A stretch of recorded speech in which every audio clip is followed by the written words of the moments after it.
Bien-aimés dans le Christ, que la grâce de Jésus-Christ notre Seigneur, l'amour de Dieu le Père et la puissance du Saint-Esprit descendent maintenant sur nous pour nous aider à méditer cette parole afin qu'elle puisse porter du fruit dans notre vie pour la plus grande gloire de Dieu et le salut de nos âmes.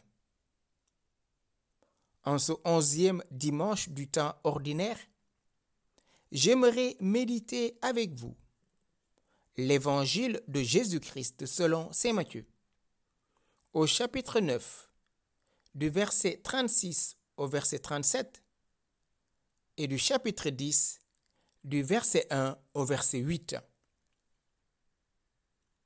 En ce temps-là, voyant les foules, Jésus fut saisi de compassion envers elles, parce qu'elles étaient désemparées et abattues, comme des brebis sans berger. Il dit alors à ses disciples, « La moisson est abondante, mais les ouvriers sont peu nombreux. Priez donc le maître de la moisson d'envoyer des ouvriers pour sa moisson. » Alors, Jésus appela ses 12 disciples et leur donna le pouvoir d'expulser les esprits impurs et de guérir toute maladie et toute infirmité. Voici les noms des 12 apôtres. Le premier, Simon nommé Pierre, André son frère, Jacques fils de Zébédée et Jean son frère, Philippe et Barthélemy, Thomas et Matthieu le publicain, Jacques fils d'Alphée et Thaddée, Simon le Zélote et Judas l'Iscariote, celui-là même qui le livra. Ces 12, Jésus les envoya en mission avec les instructions suivantes. Ne prenez pas le chemin qui mène vers les nations païennes et n'entrez dans aucune ville des Samaritains. Allez plutôt vers les brebis perdues de la maison d'Israël. Sur votre route, proclamez que le royaume des cieux est tout proche. Guérissez les malades, ressuscitez les morts, purifiez les lépreux, expulsez les démons. Vous avez reçu gratuitement, donnez gratuitement. Bien-aimés dans le Christ, Jésus est saisi de compassion. La compassion s'apparente à un attribut de Dieu. Déjà, dans le second livre de Samuel, au chapitre 24, verset 14, le roi David dira que la compassion du Seigneur est immense. Et bien sûr, le prophète Isaïe reprendra cette expression de la compassion de Dieu, que le Seigneur console son peuple et a compassion de ses œuvres.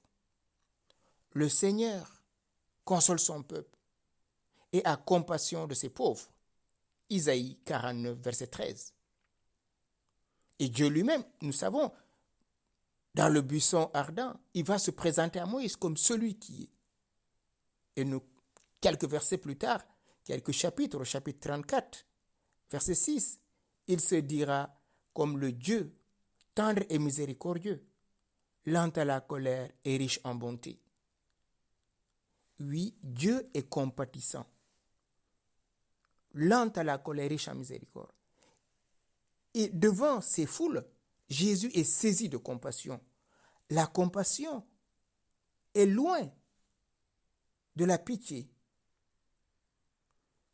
La compassion, c'est une émotion qui saisit aux entrailles devant la souffrance d'autrui. Une émotion qui n'est pas seulement de l'ordre du sentiment, puisque très concrètement, elle s'accompagne d'une œuvre de guérison. Et Jésus, en voyant les foules, est saisi de cette compassion. Pourquoi ? Parce qu'elles étaient désemparées et abattues, comme des brebis sans berger.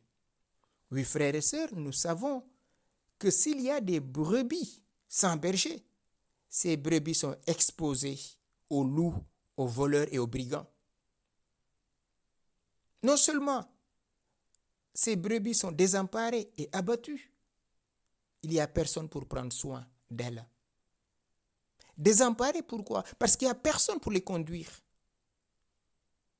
Abattues parce qu'elles ont tellement tourné en rond, vaqué à leur propre volonté, sans trouver les grands pâturages, car elles n'ont pas de berger.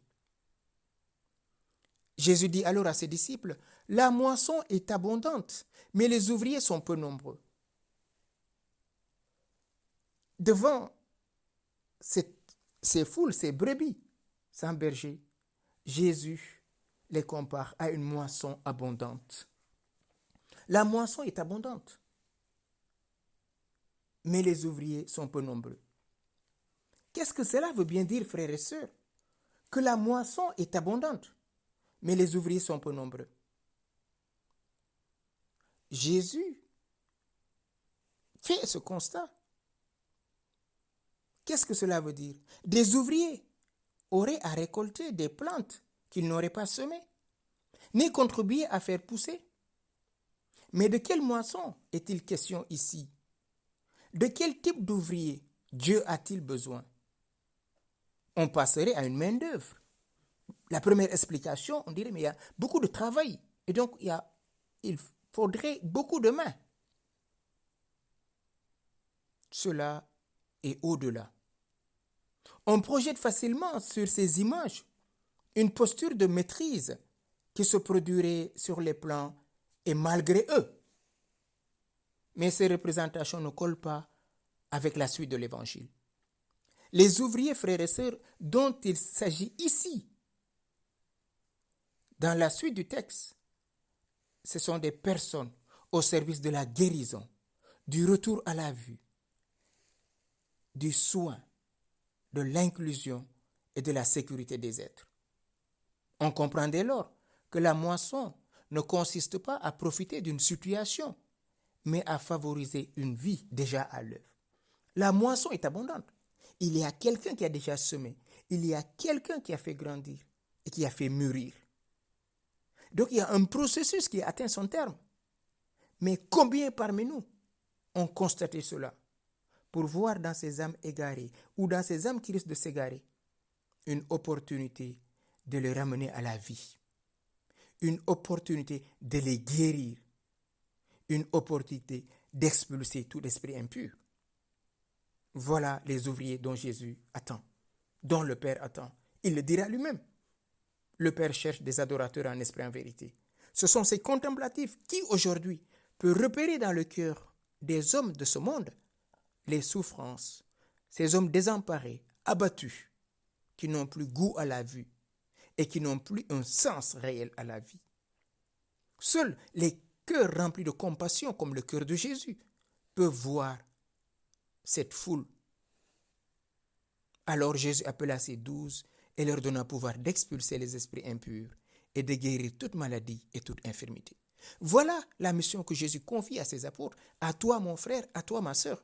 Ce n'est pas seulement confié aux prêtres, ni aux religieux, aux religieuses, ni aux pasteurs, mais à tout baptisé. Nous sommes appelés à être compatissants, lents à la colère et riches en miséricorde. Et vous connaissez le nom des apôtres. Jésus les envoya en mission avec les instructions suivantes. Ce n'est pas eux qui se décident. Ils ont été choisis, comme toi mon frère, comme toi ma soeur, tu as été choisi depuis ton baptême à être prêtre, prophète et roi. Qu'as-tu fait de cette mission? Comment vis-tu ta grâce baptismale? L'évangélisation est-elle une priorité pour toi? Jésus les envoya en mission. C'est la mission de Christ. Comme le Père m'a envoyé, moi aussi je vous envoie. Jean au chapitre 20. Comme le Père m'a envoyé. Donc, c'est la mission du Père que Jésus a reçue et que Jésus élargit à ses disciples et à toi et à moi pour que nous puissions porter la bonne nouvelle jusqu'aux extrémités du monde, pour guérir les malades, pour ressusciter les morts. pour purifier les lépreux, pour expulser les démons. Oui, c'est ça le royaume, frères et sœurs. Dans son discours missionnaire, Jésus constate, outre la fatigue et l'égarement des brebis, l'immensité de la tâche et la pénurie des ouvriers. Aujourd'hui, on dit qu'on manque de prêtres, on manque de ceci, on manque de cela. Mais est-ce que le peu que nous avons, nous en prenons soin? Combien de fois critiquons-nous nos prêtres? Combien de fois critiquons-nous ceux qui sont engagés dans la vie pastorale? Oui, il y a très peu d'ouvriers. Les ouvriers, ce sont les amis intimes du cœur de Jésus. C'est à eux que Jésus révèle les secrets de son cœur, c'est-à-dire ce qui peine son cœur. Qu'est-ce qui peine aujourd'hui le cœur de Jésus? C'est de voir ces foules désemparées, abattues, sans qu'aucune personne ne prenne soin d'elles. L'interdiction d'aller vers les païens et le souci des seules brebis perdues d'Israël peut étonner. Pourquoi Jésus leur dit cela? Pourquoi? Elle sous-entend que le message évangélique subira des refus au cœur même du peuple élu par Dieu. Cette note qui est propre à Saint Matthieu, parce que Matthieu est envoyé auprès de ses frères, est un élargissement final vers toutes les nations à la fin de l'évangile. C'est pour ça, à la fin, Jésus leur dit, allez plutôt vers les brebis perdues de la maison d'Israël. Sur votre route, proclamez que le royaume des cieux est tout proche. Le contenu du message reprend la prédication de Jean-Baptiste, ainsi que la demande présente de Jésus à la conversion, Matthieu chapitre 4, verset 17.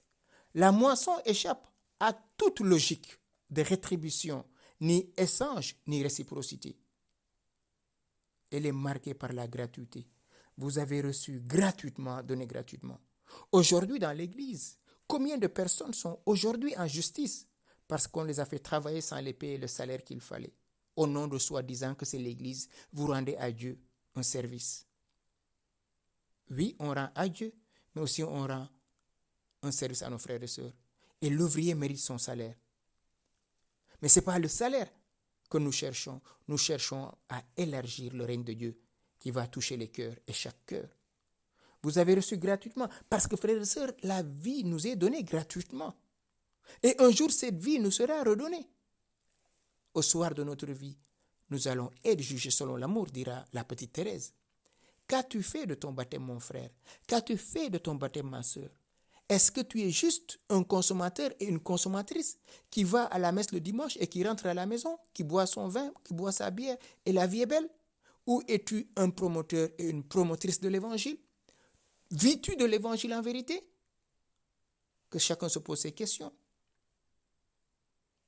Les envoyés doivent faire preuve d'une totale confiance. Dieu pourvoira à tous les besoins matériels. Les envoyés sont détenteurs d'une paix accordée aux seules villes qui auront su les accueillir. Demandons à Jésus de venir nous fortifier, car aujourd'hui, l'indifférence est en train de gagner notre Église. Depuis la pandémie, on a même peur de se saluer, de se souhaiter la paix du Christ. On se fait des signes, des gestes à distance. Et de plus en plus, l'indifférence s'installe. On termine la messe, on s'évade comme si on nous poursuivait. Est-ce qu'il n'y a pas quelque chose, frères et sœurs, à découvrir dans cet évangile, qui est la compassion de Jésus? Toutes les guérisons, le soin, les bienfaits qu'ils pourront apporter, ils n'en sont pas les auteurs. Les ouvriers ne sont pas auteurs de tout cela. Ni toi, ni moi, ma sœur, mon frère. Nous sommes que de serviteurs inutiles. Le royaume de Dieu nécessite cette prise de conscience. Sinon, on va s'enorgueillir de ce qu'on fait. Un tel est comme ça, tel pasteur a une puissance et on oublie qu'on est des serviteurs inutiles. Si les disciples pensent qu'ils doivent être meilleurs ou compétents pour partir en mission, ils se trompent. Jésus ne cesse de leur dire qu'ils ne peuvent donner que le fruit qu'ils ont eux-mêmes conscience d'avoir reçu.